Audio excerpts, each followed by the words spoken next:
acceptance.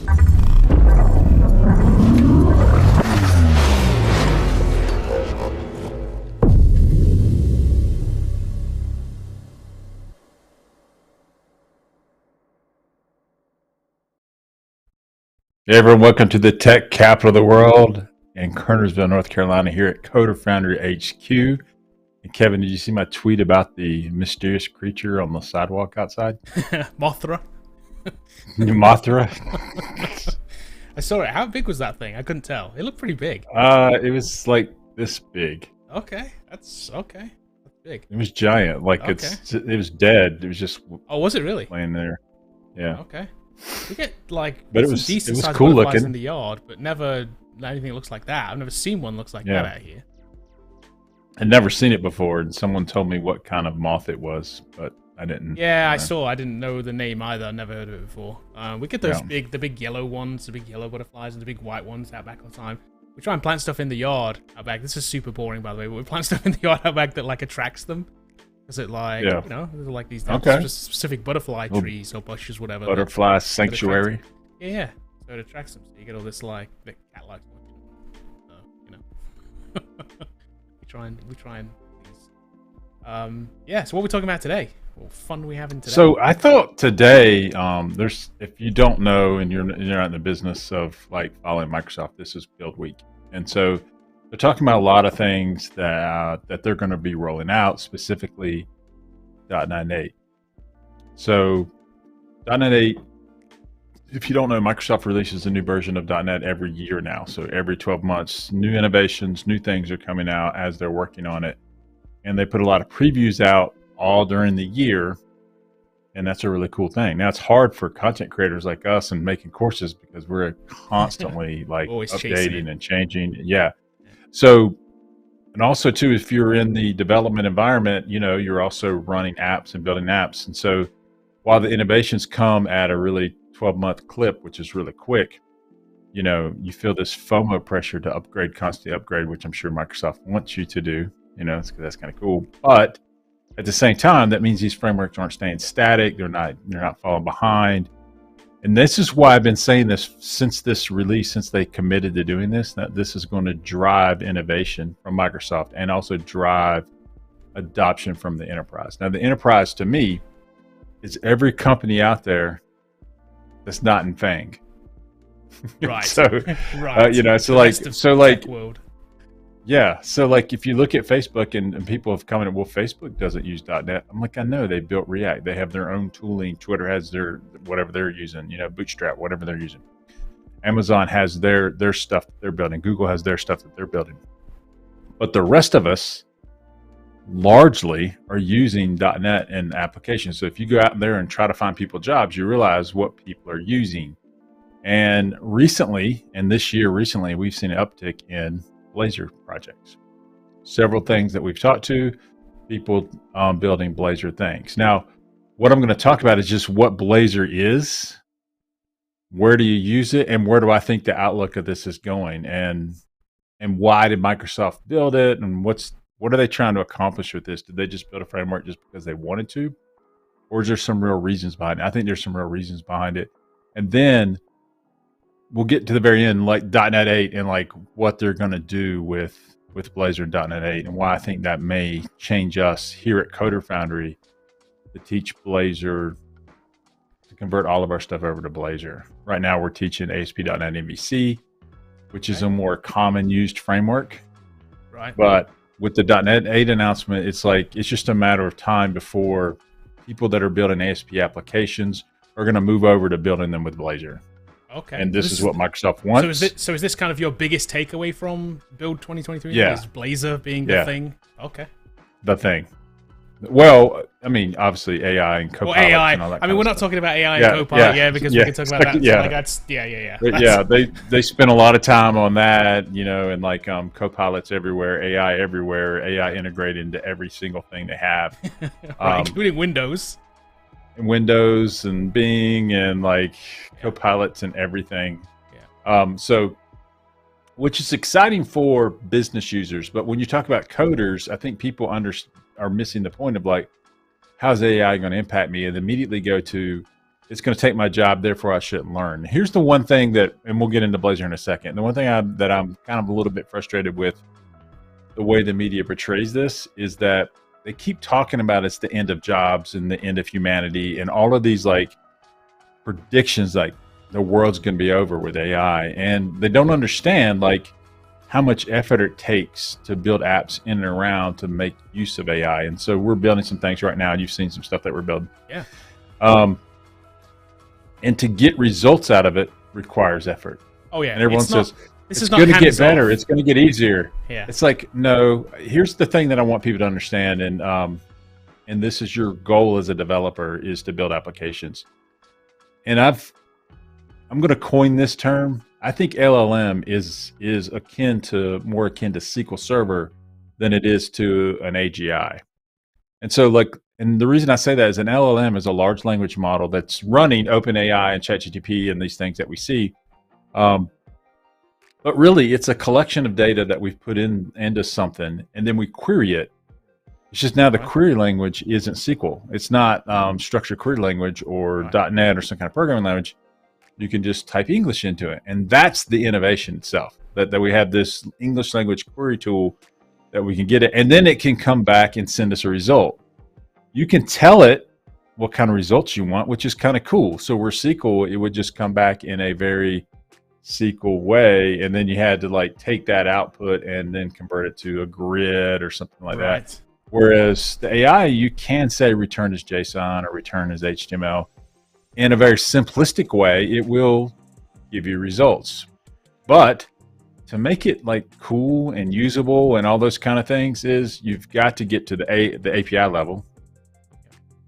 Create your prompts, create your queries. I'm calling them queries or prompts, whatever you want to do. When you get the response, then you're going to have to turn around and like kind of morph that into an application and make it work like how it wants. We've noticed in working with it, it's a lot of trial and error, isn't it? It's a lot of seeing what works, what doesn't work, and then getting something that's kind of close to what you want to work, and then being able to work with that almost like inconsistent output, right? Because it is inconsistent. Right. It's never the same. Yes. It's not like SQL. It's not going to be the same every time. It's not going to record in the same format. It's going to kind of use its nuances and kind of give you what it thinks you want. Yeah, so my new term for the day is, and I was talking to the guys this week, is prompt drift. So I'm working on an application, and I don't want to talk about it yet because it's not finished, and I'll show it. Kevin's seen it, and so like we're going to show it here a little bit. But prompts that I had built quit working like you were expected, and something changed on the LLM or whatever it was, and I just coined this term like prompt drift, where it used to work, and then it just started doing something weird, and you're like, okay, let me change the prompt up so I can be more specific. More generalized prompt was working, and then it suddenly wasn't working, so I made it more specific. And I think prompts can be apparently the results can change over time, and so you have to monitor these outputs and results, which means that if you're building applications solely based on AI, you're going to have to build in some kind of testing framework that says, okay, this is what I sort of expect to happen with these kind of prompts. I think that's the thing. Yeah, you almost have you almost need like test cases, don't you? It's like, given this, I would expect to see this, but yeah, I'm seeing this, and then you've got to. It's really difficult to figure out why, because it is a black box. Right. It's really difficult to figure out why am I getting this result when I would expect this result, and then you have to tailor your prompt to try and get the result you kind of expect. Right. And then it's like you got to do some weird things to get it to work. You really do. Yeah. So I think the misnomer, even from Nadella, from Microsoft, you got to understand Microsoft's selling OpenAI as a product, and they're going to put the product in there, and then like. Even they're kind of saying, okay, this is going to change everything. That's what they hope. So you'll buy Office. Of course. So you'll buy Windows, and Windows now has a new feature in it that you can't get from Linux or maybe even Mac OS. And like, it gives them a reason to sell Windows and for you to buy a PC again instead of a Mac. That's what they're hoping. But even with the things they announced for Power BI, and you said, man, look at that. That's Power BI is going to do it.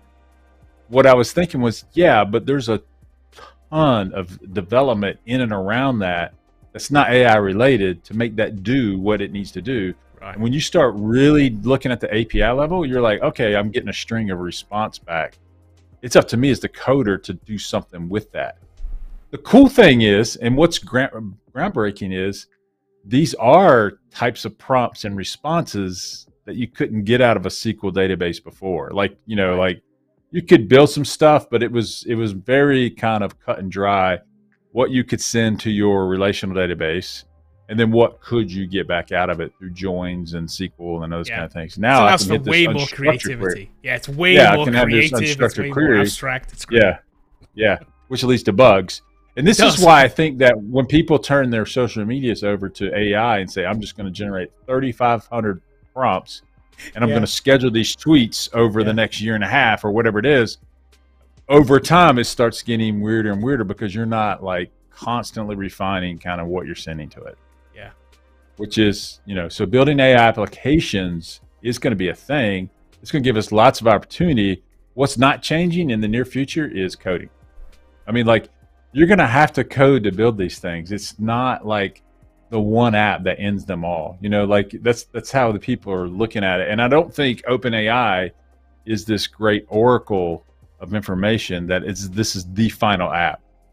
Like it's end game for everything. And you just type in whatever you want from this and it'll do it. It's not going to do that.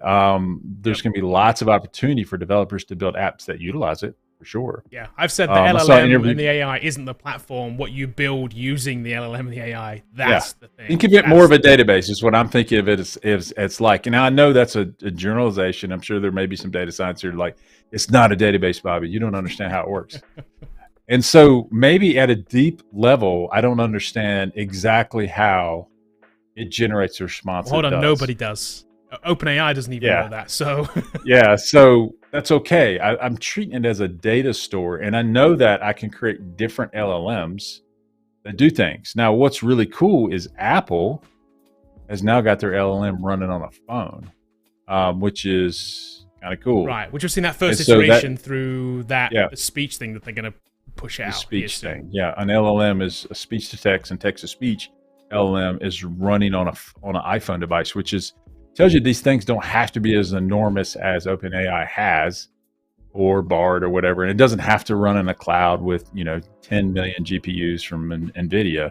Yeah. It can run on smaller devices. And I do think that once we figure out how to make these tailored LLMs for us, a whole suite of apps are going to be released and people are going to make $1 billion doing stuff. And so, in fact, Bill Gates said this week during Build, so he's not, head of Microsoft anymore, saying, the next app that everyone's going to build is the personal assistant. He thinks that's the next app that someone's going to build. That's going to be the next product that puts Amazon out of business. I don't know why he said it would put Amazon out of business, but that's what he said. Okay. So Jarvis, Iron Man Jarvis, is the killer app for all of this, and you can see okay, that's interesting. Can I build an app that can perform daily functions for me, and what could it do? Yeah, if you just watch Iron Man 1 and 2, you can see kind of how they envisioned Tony Stark using an LLM to do things. Yep, I saw a really good recent demo with using ChatGPT. It might have been part of Build actually.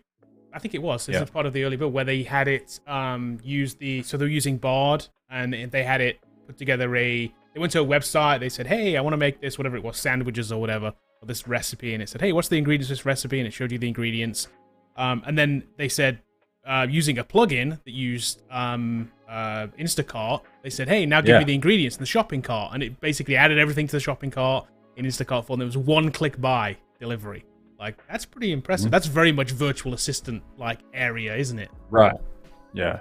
And so there's a lot of apps that you could do. And I think these personal assistants, I think Bill Gates is oversimplifying. I know he's smart and he rules the world or whatever, but when I saw that, I'm like, well, it's not going to be one. It's not going to be like one Jarvis that everyone has.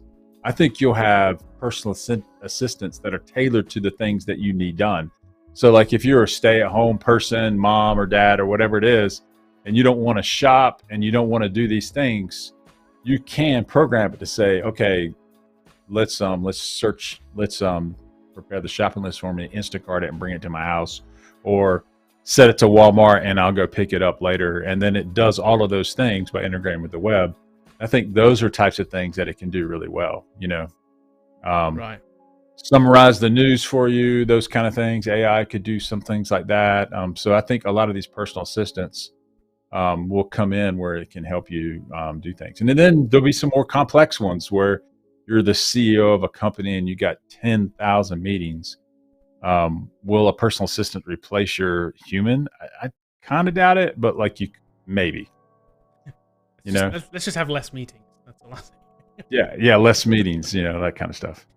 But let's let's go answer questions if there's any questions out there, and then we'll jump into what Blazor is and what it's not, and how I think it's positioned. There is. I'm going to save it till the end, though. There's only a couple. Let's save it to the end. Let's just jump into it. Yeah. Let's jump into it. So let me. We're going to try some new technology here on this thing called screen sharing. There you go. I'll push just to you so you can screen share. Yeah. Let's see if I can get this going here. There we go. I see it. Okay, so the big thing that's is what is Blazor, and a lot of people don't know what Blazor is. So I'm going to take a minute to explain this to you, like what it is. And in classic Microsoft style, they have a couple of flavors of this, and they named them the same thing. And so that leads to confusion in the marketplace. But in essence, it's a single-page application development framework, and it's used to build web applications that bring rich UI interactivity. So if you've been building things and you've used something like React or Angular, what you see is I don't have to post an entire form back to the server for it to do its work. Each individual component or element is bound to the back end, and those things can update independently of like a form post. So MVC and what we call server-side frameworks, you post a whole form back, and then it does some stuff, and it returns a whole page to you. Whereas React, Angular, and now Blazor allow you to do that on an element-by-element basis, so you don't have to post a whole form back. And so the reason these things were invented was because form posting was kind of slow. If you look back to 2000 through up to what we have today, internet speed was slower, and now it's faster, so form posts aren't nearly as expensive as they used to be. But that led us to this kind of let's build JavaScript applications so that I can just post one element back to the server, and then I can get an answer back. That caused me to build everything on the client. And then that led to other problems like security and those kind of things. So that's kind of where we're at. And so Blazor is that answer to building a SPA framework or single application framework. And how do I build that? And then one of the benefits was, guess what? I don't have to write. I don't have to write JavaScript. And so there's two ways they're achieving this. And so currently right now you have tooling, and then we have a very rich component framework. And you can think of components, Kevin, as just really small pieces of HTML and CSS and interactivity also as well when we're talking about Blazor that does things, and then you insert those into the page wherever you need it. So for example, you could build a navbar component and then place that on each page that you need it and not have to create that navbar on every single page. You just use the component and it gets rendered at runtime. Okay, so it's just like reusable blocks. Yeah, reusable blocks. So this component framework is very powerful, very cool, and very complete. Okay, and they're actually working on this still tonight. And so when you see things like other frameworks trying to get into component frameworks, React's doing this. I think my personal opinion is the moment you start doing this in Blazor, you're like, wow, okay, this is a lot easier to do. It's a lot easier to do. They also have a complete framework, which means that the framework includes everything. That's security, database access, how do I, routing, everything that you need to build an application easy and fast. Whereas in other frameworks, you have to cobble together different things. And then the tooling, obviously Visual Studio, it's very far along, and especially when you're looking at building WebAssembly applications, there's no tooling like Visual Studio. And so I think it's really good. The big benefit is minimal to no JavaScript currently right now. And this is becoming increasingly, you don't need this at all. Now, currently, there are still some scenarios where we got to write JavaScript, and it is a little wonky when you got to write interop JavaScript, but that's become increasingly less. So it's minimal to no JavaScript required, which is kind of cool. Everything runs in C#. So there are two flavors. There's Blazor WebAssembly and Blazor Server, and a lot of people don't know the difference. And I'm going to try to tell you the difference and where you should use them. And then let's talk about where .NET 8 is going to take these two flavors of Blazor. So the first one is WebAssembly or WASM, and you've heard us talk a lot about it. And so we have these Razor components and .NET all run inside the browser. So we have the .NET runtime, and everything we need to execute our application runs in the browser, which is client side. So all the dependencies, the runtime, are downloaded to the app. The app is executed directly in the browser on a UI thread. And this means that we can take advantage of the power of the local client if we need to. And this allows us with WebAssembly to build things that we currently couldn't build with web applications. For example, you could look at building like Photoshop or like some kind of editing application, or maybe one day running a large language model inside of WASM. So these are the types of things that you'll be able to do. And you can serve this up as a static website. Since it runs in the browser, it runs just like HTML, CSS, and JavaScript, where you can just stick it on something like Netlify and it'll just work. And you don't have to have a server-side application or a hosting environment for your application to run. Now, the other thing that you can do is you can also take this WebAssembly application and integrate it to a backend with Web API, like a REST service. And it doesn't have to be .NET Core or SQL. I'm just showing you here that this is a common thing where we have our application running in the browser, and then we access an API endpoint on the server, and that could hit our .NET Core or C# code or our SQL code, but this could be Java and C#. This could be Node, with JavaScript. It could be any backend that you want that this would hit through a standard HTTP call. So JSON between the two endpoints here, and then this Blazor app consumes it and utilizes it, whatever it needs to do. Any questions you got there, Kevin? No, I'm good. Okay, all right. So here's the pros. It runs entirely on the client inside the browser like JavaScript does, except now it's a typeset language like C#, and it runs significantly faster inside the browser. Okay. We also can work while the user is offline. So if we lose internet connectivity, then it'll still run. And this leads us to saying, hey, I can make a progressive web app that the user can install on their app, the app on their device. So you've seen news apps have PWAs where they have the news content, and if the stuff is downloaded, it can just run. But if you had a game or something else that was running, this could run without you being connected to the internet. So that scenario is kind of powerful, that it doesn't have to be online.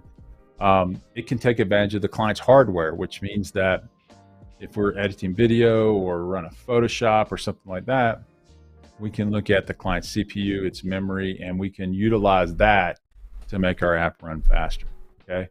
Now, once it's downloaded, and this is the difference between running a Windows app or some kind of other kind of application like on an iOS device or Android device, is it doesn't need the .NET runtime. So the .NET runtime is kind of big, it's kind of clunky. You don't have to install .NET locally on your machine. That exists solely inside of the WebAssembly. So .NET and everything it needs is included in the browser. So the browser has everything it needs to run your application, no additional downloads needed for the client, which is kind of different when you have a desktop application. You need to go install .NET framework and that kind of stuff. So this means it'll actually run anywhere where there's a browser. So it'll run on iOS, it'll run on your Windows device, it'll run on your Android device, because WASM is controlling the execution. It's kind of powerful. Cool. So here's the cons, though. The app is restricted in a lot of cases to the capabilities of the browser. So WASM has some types of restrictions of things it can do and it can't do. We don't need to go into all of those. Just know that you can't do everything that you could do with an application that runs on your client, for example, like a desktop app. So if you're looking at Premiere Pro right now and you're running on your desktop, Kevin, while you could build one inside of WASM, it's probably not going to be the exact same app. So you're going to have to make some trade-offs there. Is that to do with like the browser's access to system kind of components? Okay. Right. So, and that's on purpose. I mean, there's security problems with this, and so this is trying to give you a sandbox that it can run in. But it's pretty powerful of what you can do. Just can't do everything. So this also leads that you need a capable client, hardware and software is required. So like if you're going to run WebAssembly, it's just not any application can run it. WebAssembly has to be supported. So if it's not supported, it won't run on that client. But in today's world, that's like all the clients can do this, So like if you're using something, a PC from 1992, probably gonna have problems. I was going to ask that. And actually, there's somebody who has a question too about this. So here, how big is such an app? Will I be able to load it over my potato connection in reasonable time? Right. So the download size is larger, and the initial load takes longer. So there's a spin up time. The first time that you run a WASM or WebAssembly application, whatever you're using to build your application has to be downloaded and installed on the user's PC. The next time you come there, it's already there. So if you have a potato connection, this could take longer to download. All right. Now, what Microsoft is doing, which I think is kind of exciting, is they're doing something called tree shaking, which means that it doesn't automatically just take everything. It actually looks at your app and said, okay, you're only using these parts of the .NET framework. This is all we need inside of WASM for you to run your thing. Oh, cool. So there's a lot of that going on. Performance in .NET 8, trying to reduce these download times, but it does take longer to download because you got to get the whole app down to your machine. Now, a lot of people have compared this to Silverlight. This is not Silverlight. This is WebAssembly, which is a standard supported by every browser manufacturer on the market. It is a specification. And so when you have two languages that are running in the browser, one of them is JavaScript, the other is WASM. And it's just that Microsoft has the best implementation of WASM. They're the ones that really went down this road and say, we really see the benefit of doing this. All right. But there are ways to do this. So they also introduced Blazor Server. And just to confuse us. Yeah, just to confuse us. The reason they introduced this, Blazor Server, is more like coding like we do today with MVC and Pages. Now, there's some vast differences in functionality, but it's very similar in that everything is executed on the server, and that's important.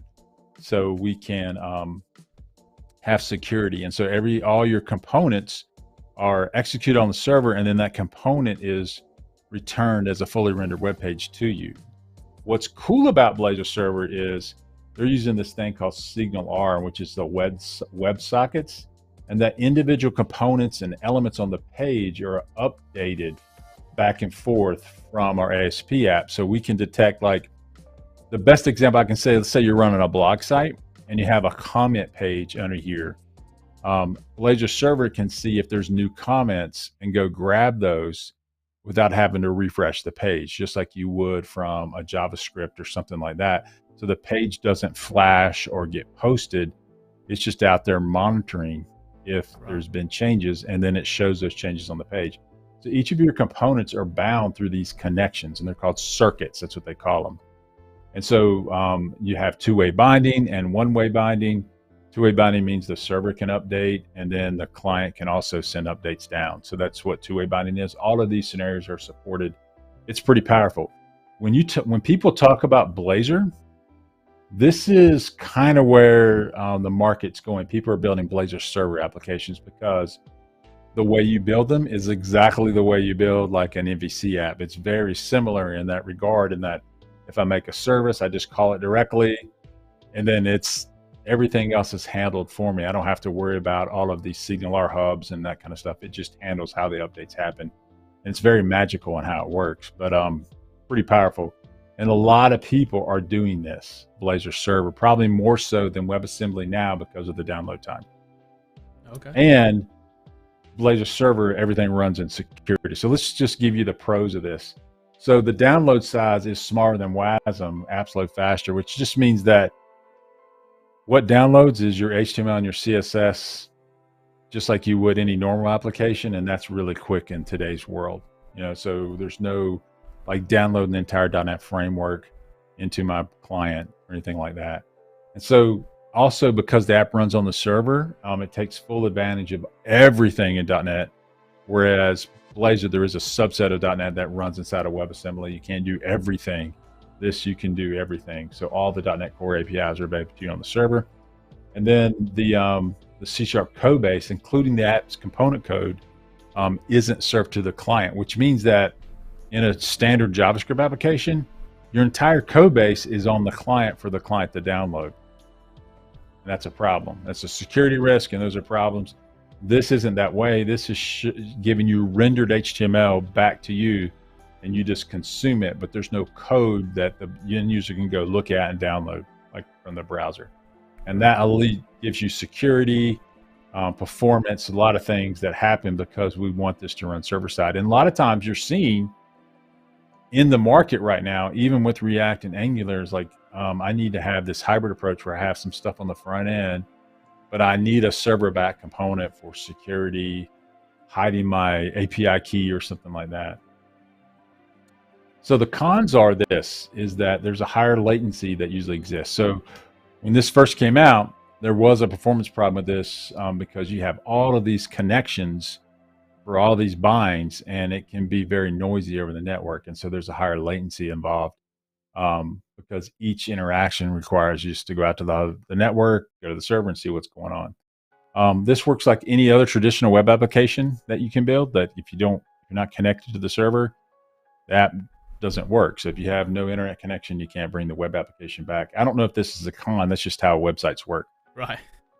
So, but if the client connection fails, the app stops working, just like your favorite news site, Facebook, Twitter, anything else. You're not connecting the network, it's not going to work. But I guess in comparison to the WebAssembly version, though, that doesn't do that, right? That'll keep running. Exactly. As long as it's it's running locally. Yeah. Mm-hmm. Now, the data isn't updated in WebAssembly, but the application itself would work. Right. So scaling apps requires users, requires server resources. So you got to figure out, if you're going to have a massive Blazor server app, scaling it is something that you need to solve to handle all these multiple connections and the client state. So that's something that's a discussion you have to have. But typically, most apps work really well. It's just the really, really large ones. There needs to be something that you need to consider when you're scaling your app. Just like any app that you would make really big, scalability is an issue. The same thing with Blazor Server. And then you've got to run this in ASP.NET Core. All right. But that doesn't mean you have to run it on a Windows machine. As we know, cores can run on any device. So you can run this in a Linux environment. You can run this in a container. We're running ASP.NET Core apps on Railway now, which isn't a Windows host. So this will work the same way you deploy an ASP.NBC app, the same way you deploy a Blazor server app. So no real changes there. And that's why I think that people are adopting this, because their workflows and how they build apps, once they understand the differences in the framework, it's pretty similar to how they've been building either web forms or MVC or Razor pages. Right. Small. All right. Here's the exciting thing, and I'm going to read this quote from Steve Sanderson. He works at Microsoft. He's the Blazor creator. And he said this early last year, and he said, we started some experiments to combine the advantages of Razor Pages, which is the framework that pages get built with, Blazor Server and Blazor Assembly all into one thing. So this would be a way for Blazor components to be a single architecture for all web UI scenarios. And that's for plain HTML rendering and full interactivity, either server side or on WebAssembly. And that's all in one project, with the ability to easily switch between different render modes and even mix them in the same page. And so what he's talking about is that this will be released in .NET 8. And so ideally November 2023, but they may not make it, but they're in preview 3 right now. This allows you. Preview 4 now just started. Okay. Yeah, just preview 4 just started. So this allows you on a per component basis. So let's say you've got a navbar component, and you also have a comment component for a blog system.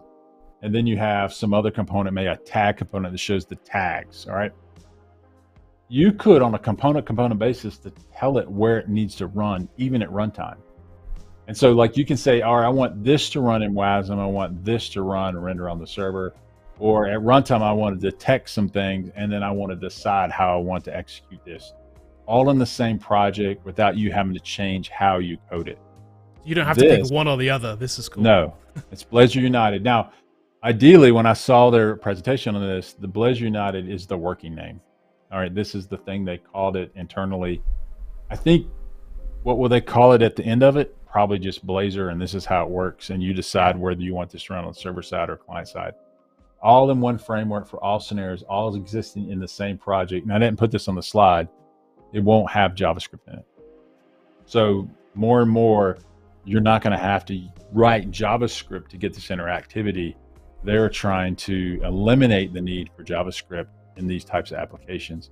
And this is a powerful motivator to the enterprise customers out. So let me go back over here and I'll come back on the screen here. Back. So what do you think, Kevin? Yeah, that's Blazor. Cool. Let's start up. So what we're going to do here at Coder Foundry is we'll start teaching this. Our Blazor stuff will probably be in the self-paced course before we do it in the in-person course. So if you're out there signing up for an in-person course, I still think MVC has significant value in the marketplace, and it's still going to be the most reputable one to get you a job. But if you come in full person, you come inside of us, and we're teaching MVC. This will also eventually be in the self-paced course, where you can, as a student, you get it for life. If you come and take our full-time course, you get this for life, where you can say, "Oh, I know how to build a blog now. Let's see how you build that with Blazor Server." You know, those kind of things. So, like, I think that's the scenario we'll take early on next year, and then we're just going to look at job requests, because we're looking for jobs every single day. We're advocates for our students. We try to find them jobs. And so we're looking at what the requirements are coming from people, and we're seeing more Blazor, but it's not all of them. Right. So we want to make sure that we're not so bleeding edge that your skills aren't in demand, even though they're high end and it's on the bleeding edge. No one's doing that yet, so they don't care. And so it's better to be more mainstream as starting out versus totally bleeding edge starting out. That means, if you're sitting out there today and you're like, "Man, I'm not going to learn .NET 7. I'm just going to wait till .NET 8 comes out." Don't waste 6 months of your year. You'll always be waiting. You'll always be chasing. Yeah, you'll always be chasing. This comes out every 12 months. Companies are still looking at .NET 6. They're still running .NET 5. They're still running .NET Framework 4.5. The thing that you need to have is .NET skills, regardless of the platform that you learned it on right away. The other thing is, if you're coming in from .NET 5 going forward, there are some changes between 5, 6, and 7, and 8. And but they're all like minor changes. And building the apps are largely the same, especially in MVC over the last 3 years. It's been the same kind of thing. Program CS changed a little bit. Nullable things changed a little bit. Us in the try to geek out over like the minute change in the program CS and like, oh, they joined those together, you know, like these are small things in the bigger picture, aren't they? Yeah, it doesn't matter. Like, at the same time, we're still doing the same things. The thing I want people to understand is Blazor isn't magic. We're still building websites the same way. This is a framework that allows you to build websites, but still at the end of the day, we have a client, a browser, we have a server on the back end. And the interchange between those is usually JSON. There are some other types of scenarios where we're pushing different things between it. But in general, we post things to a server. It sends us back something. We bundle that up and present it as a web page. Whether we run that web page on the server and just send you an HTML, or on the client side, we take the data and merge them together and then show you the page you're already looking at with the new updates. Either way, we build web apps the same way. And once you understand like how web applications work, picking up these new frameworks isn't a big deal. Here's what is a big deal though. There are thousands and thousands and thousands of companies out there that have built their application on web forms or ASP.MVC or ASP.NET Razor pages. And now when they're looking at building the next thing or rolling out the next thing, they're targeting Blazor. Yep. Because they want to stay current on how Microsoft says to build the web app so that they can find the talent necessary to do it. And also the tooling, the documentation, and everything goes along with that. So once Microsoft decides to decrement something, you can see what happens is they just stop documenting it. It doesn't like, oh, web forms is not dead, but no new documentation comes out. New updates come out. They don't kill it. It's they not just dead. soft kill it. Yeah. The soft kill it over time to give you time, a cushion to convert over. And people have seen this story a lot. And so they're going to adopt it when they can, when it hits their the marketplace. And so just having Blazor on your resume is going to be a bonus at this point, but probably most companies are still doing web forms or ASP.NET, MVC or Razor pages still. Or you may see a lot of companies have Web API on the back end, C# on the back end, and they're using an Angular or React front end. And also the other target is they're going to look at it and like, hey, what if you had a much richer component network? What if you had more, an easier way to build that front end? Would you look at it? And that's why they look at things like WebAssembly, or they'll look at Blazor Server and like, man, this is easier to do. So and it causes them to move over to other frameworks. Does this mean the end of the death of JavaScript? No.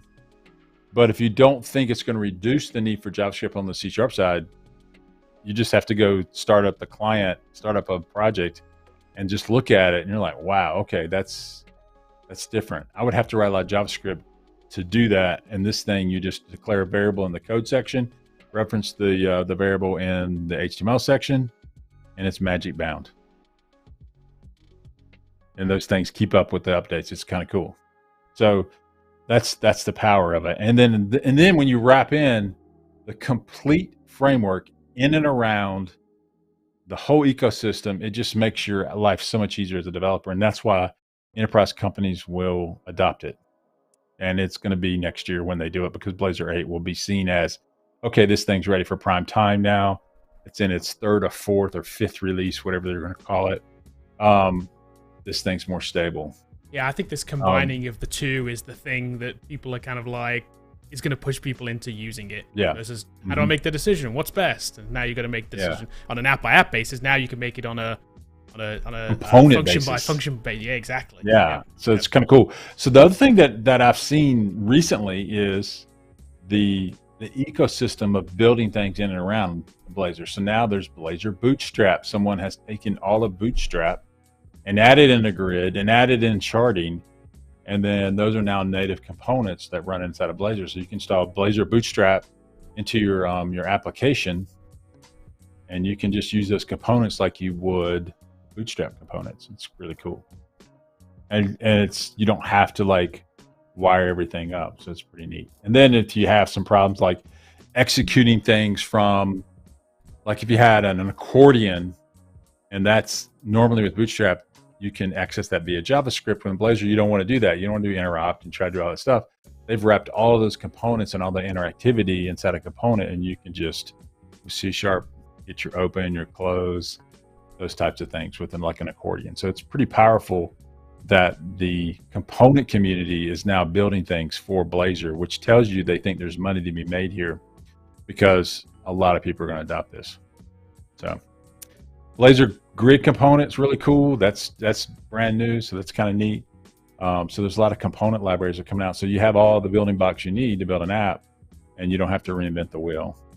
So that's cool. Yeah, Blazor Rise is now supporting Tailwind, so that's kind of cool. It's another component library.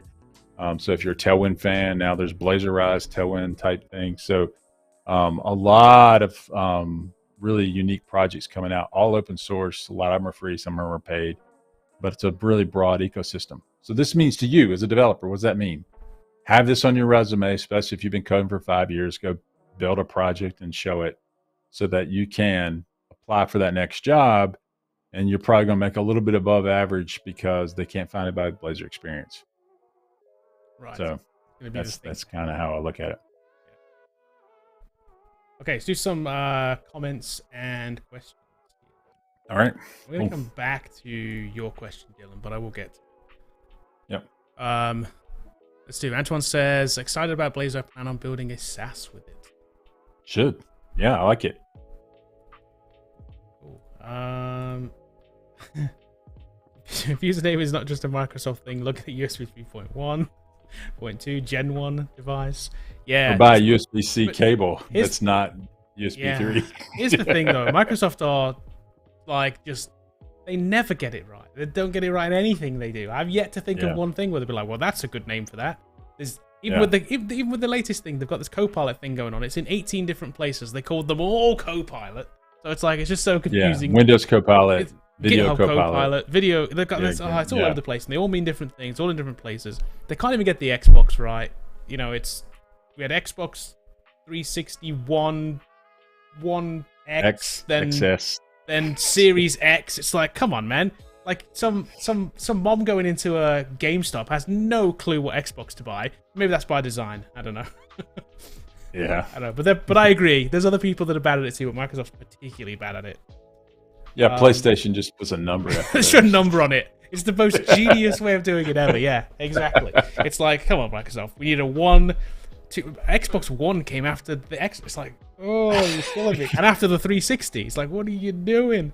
One and 360. Which one's better? I don't remember. 360s, surely 359 more than one. Right? It must be better.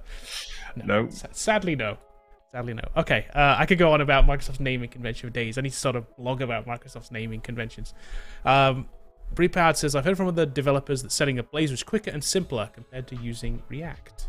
I'm biased. There's no doubt it is.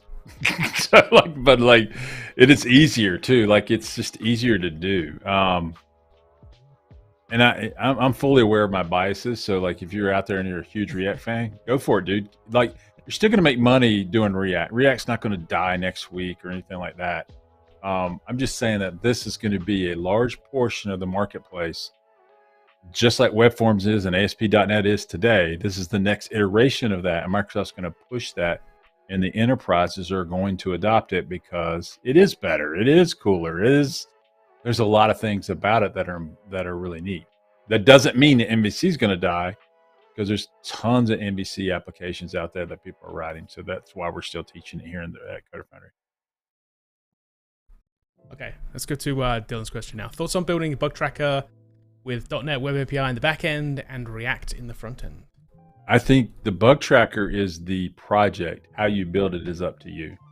But if you want to build a .NET Web API on the back end, that's cool. And then build your front end in React. There are templates right inside of Visual Studio that help you get started on building that out. That's a very common scenario that a lot of people will see when they're building this. It's just that when you're talking about Blazor WebAssembly with a .NET Web API background, it's really slick. But a lot of people for jobs right now, this is a common thing we see, right? We see that. A back end and a React front end. It's definitely common. Okay, N17 Hero says, any thoughts on Blazor pre-built component libraries? Sync Fusion, Mud Blazor seem to be front runners. I prefer the former personally. Is not a fan of Material. Any others worth a look? I think Blazor Bootstrap is one. Let me see if I can find that link here, and I'll send it to you, Kevin. Okay. Let me see where you're looking for that.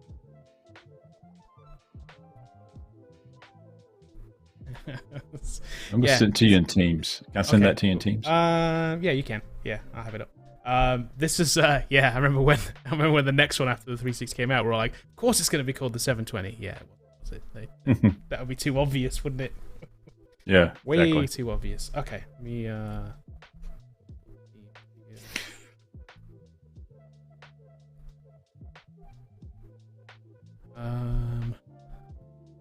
this right. Yep. Open source and free, which is usually what people want. Sync Fusion you have to pay for. But if you go to the docs here, just click on the docs over there. At the very top, yeah. I know I just threw this on you. No, you're fine. Or actually go to demos. We can just look at the demos. It's over there. They have all the demos here of every component that's inside of Bootstrap plus some other ones. And they use Chart.js here. And they also use a grid component, which is kind of cool. The big thing is these are all like Blazor components, so you're not writing JavaScript to interact with these. You can do, if you scroll down, that shows you how to do it with inside of Blazor. I think at the very bottom of this page, for example, it shows you how to do it. Yeah, events. Yep. And then let's keep going. That's it. That's the bottom. Okay. So they just show you how to do it. There's probably some other examples in here, but interesting. Yeah, lots of yep. So all of it's wrapped all of Bootstrap on it. Tells you how to install it, how to override the initial template that comes out of Visual Studio, which is not the best.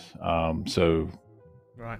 Wouldn't just surprise me if they end up buying these dudes and just stick the whole thing in there.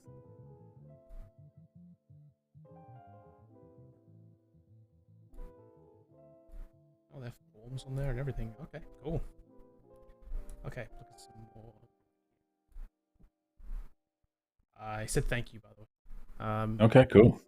Also, just as a follow-up, while we're talking about N17 Hero, saw your eyes roll when you said Tailwind fan. If you are, they got stuff. I think it's called Blazerize. Let's be fair to everyone. I mean, it's. I am opinionated, but I'm not also stupid. Where I'll send this one to you, Kevin. Okay. There's another one. I'm not sure if this is charged or not. Let me send this to you in Teams. We'll see in a second. Yeah.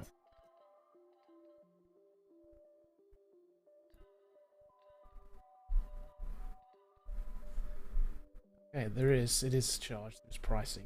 Yeah, there's pricing.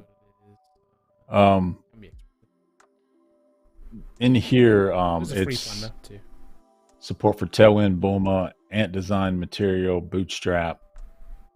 So there's a community edition. So the other one's completely free. Yeah. Because it's based on Bootstrap. So it's pretty cool. Yeah. All that dashboards in here.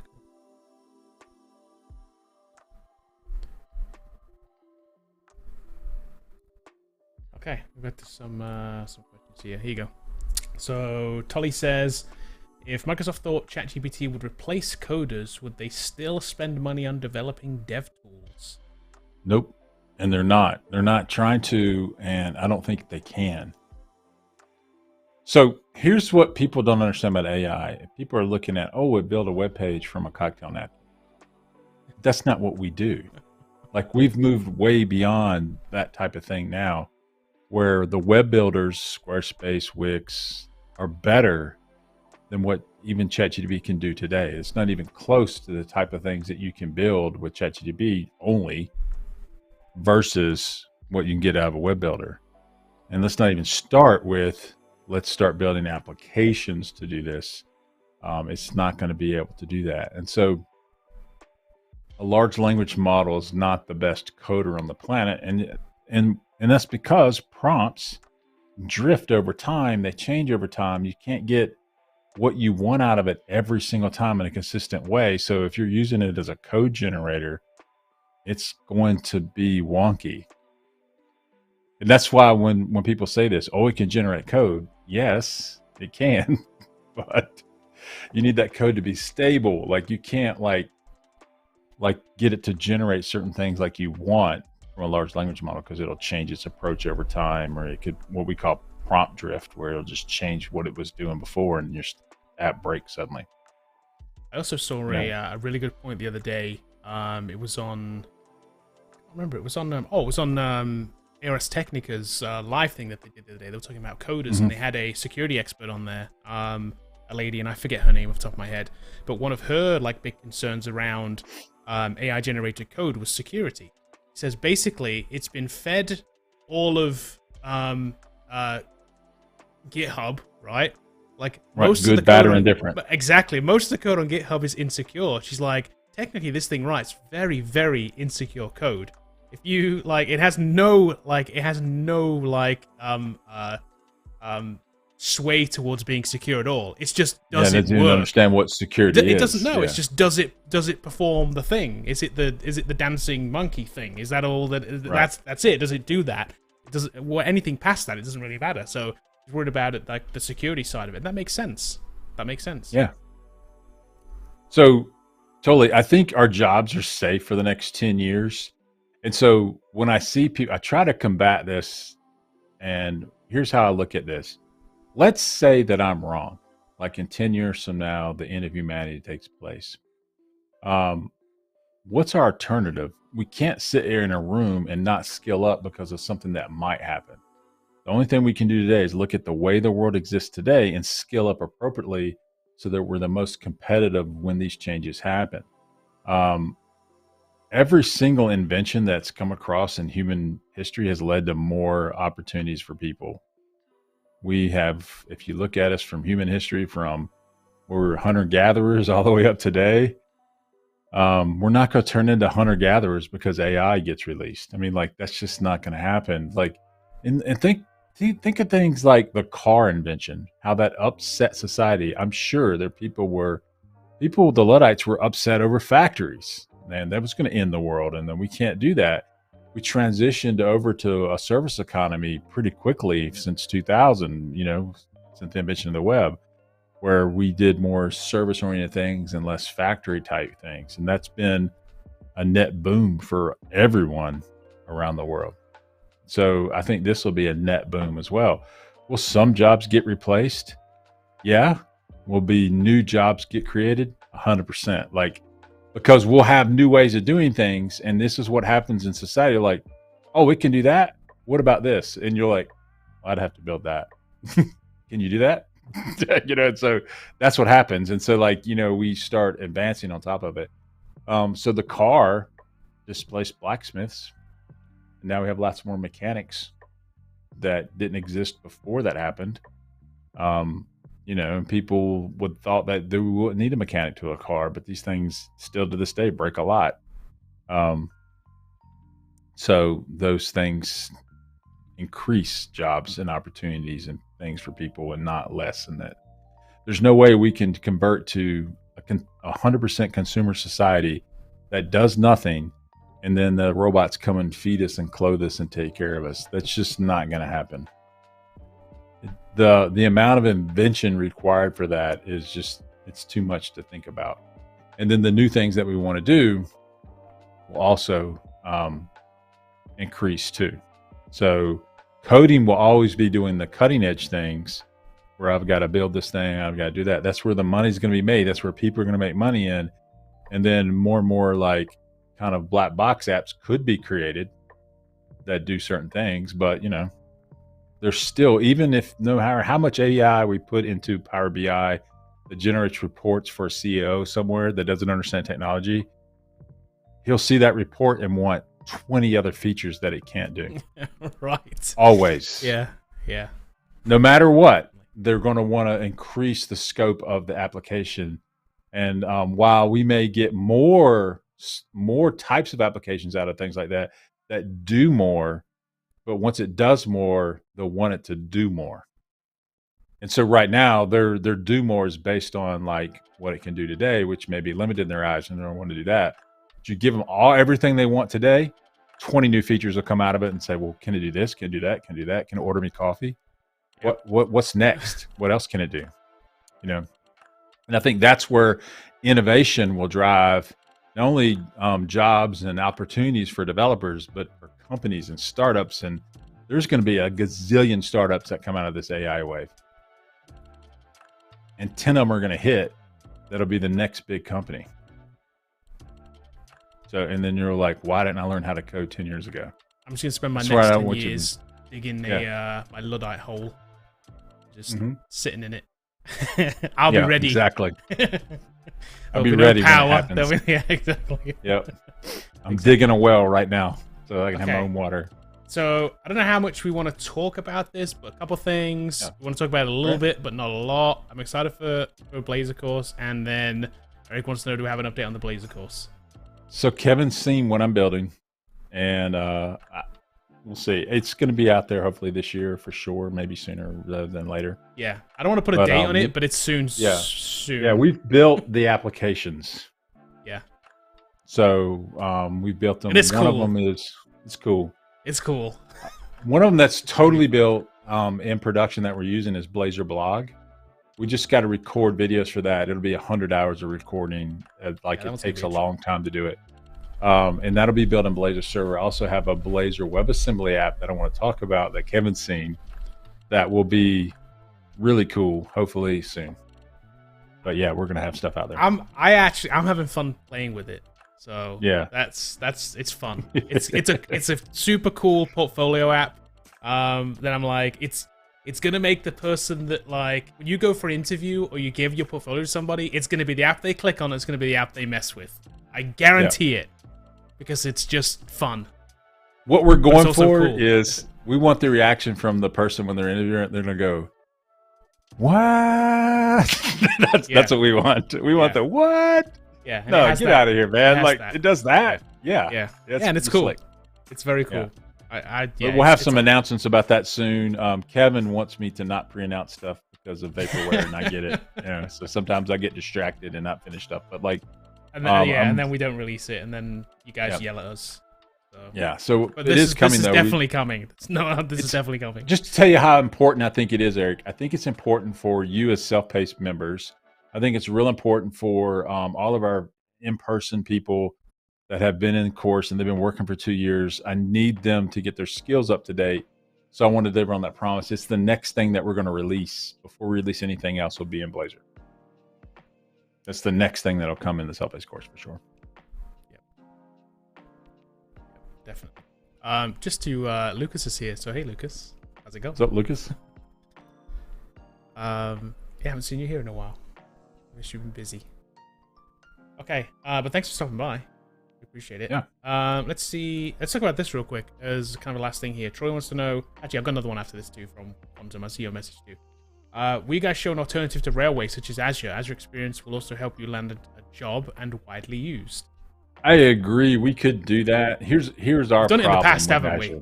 Yeah, we have. We used to do it. The problem is expense. So like when we teach Azure, you have to go get your own Azure account. And if you're not careful, you can spend hundreds, if not $1,000 a month on Azure. And so we've had students that ran into that. So we're looking for more convenient ways and cheaper ways for you to host your applications.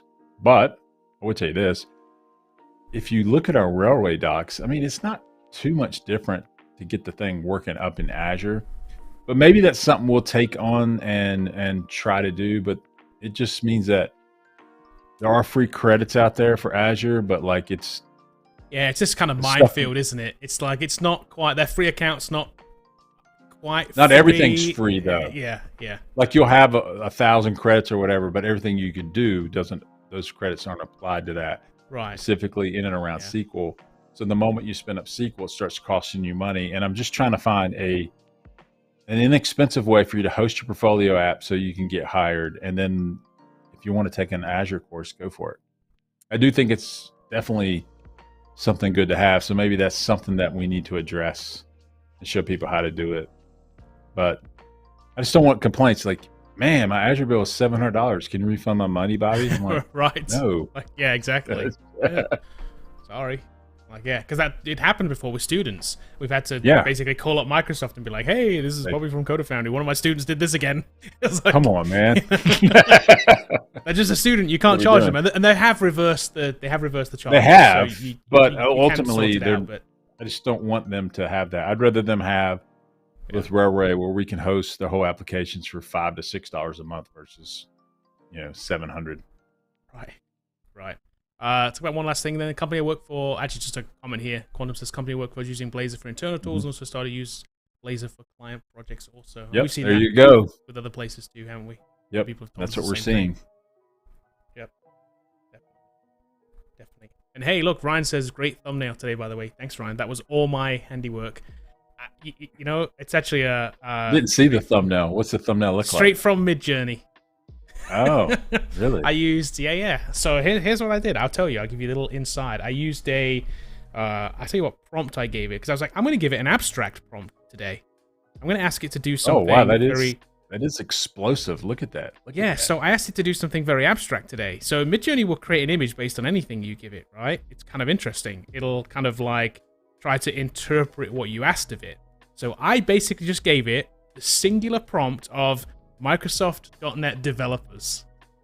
And I knew it wouldn't give me like something boring, and this is one of the versions that it gave me. It gave me a bunch of different things, but this is the one that I really liked. And I was like, yeah, it's got the right purple color for .NET, and I was like, it's kind of cool. And the rest I designed though, obviously. It's just the background image is the thing, but yeah. It's always fun. Always fun. Okay, that's it. Let's go get tacos. Let's get some tacos, man.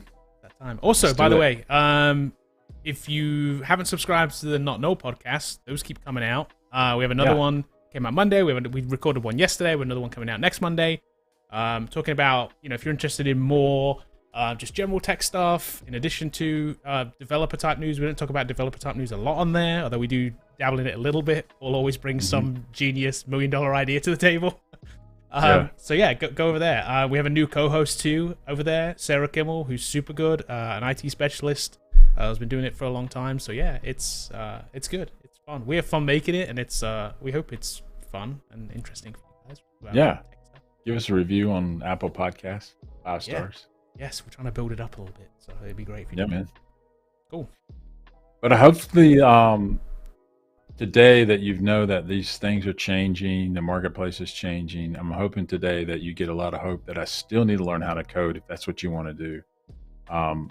Your future is safe and secure, and if I'm wrong, we're all dead anyway. So we might as well learn how to code and go for it. There's no reason to sit in the corner of the room and not skill up because of some future fear that can't be proving. We need to keep moving forward with whatever we have, and the more skills you have, the more valuable you will be. So, and I think if you're on this channel, you're probably interested in coding. Learning to code is going to can change your circumstance. Your financially, give you a better opportunity. So I hope that you can do that. And if you want to come to Code Foundry, go for it, man. We'd love to see you. Starts in July, I think, right after the 4th of July. Yeah, July. Well, no, actually before. We have one day before. July 3rd we start. July 3rd we July start. 3rd. July 4th we're off. July 5th we're back. And then we come back the 5th. So So think about that. We are signing up people. It may sell out. But if you want to do that today. Yeah, so that definitely. We can start talking to you and see if it's a good fit for you. Codefoundry.com/apply if you're interested in All right. Cool. Give us a like and a subscribe. We're still trying to give away a bunch of stuff over here. We are, yeah. When we get there, we're closer. But when we get there, we'll still do this giveaway. Yeah. So, cool. Okay, we're out of here. See you next week. Catch you guys later. Keep coding, guys.